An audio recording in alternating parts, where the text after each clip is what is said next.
எங்க உங்க போனுக்கு வந்துச்சா, என் போனுக்கு வந்துச்சுங்க அப்படின்னு பல பேர் இப்ப சோசியல் மீடியால கமெண்ட் பண்ணிட்டு இருக்காங்க. எமர்ஜென்சி அலர்ட் இப்ப நிறைய பேருடைய போனுக்கு வந்திருக்கு. பட் இந்த ஒரு எமர்ஜென்சி அலர்ட்னால யாரும் பயப்பட வேணாம் அப்படின்னு சொல்லிட்டு முன்னாடியே சொல்லிட்டாங்கப்பா. பேரிடர் அவசர நிலை எச்சரிக்கை விடுக்கும் ஒரு புதிய திட்டத்தை பாத்தீங்கன்னா இன்னைக்கு சோதிச்சிருக்காங்க.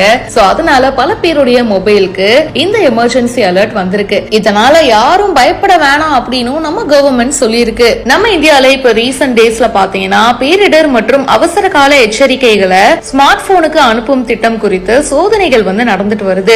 ஜப்பான் நாடு இருக்குல்ல, அங்கெல்லாம் வருஷம் முழுக்க பல நிலநடுக்கங்கள்லாம் வரும். சோ அதுக்கு பாத்தீங்கன்னா அந்த நாட்டுடைய அரசு இந்த தொழில்நுட்பத்தை பயன்படுத்துறாங்க. அது உங்களுக்கு ரொம்பவே யூஸ்ஃபுல்லா இருக்கு. சோ அப்படி ஒரு விஷயத்தை இந்தியாவிலையும் அறிமுகம் செய்யறது மூலியமா இங்கேயும் பாத்தீங்கன்னா பேரிடர் அவசர நிலை எச்சரிக்கை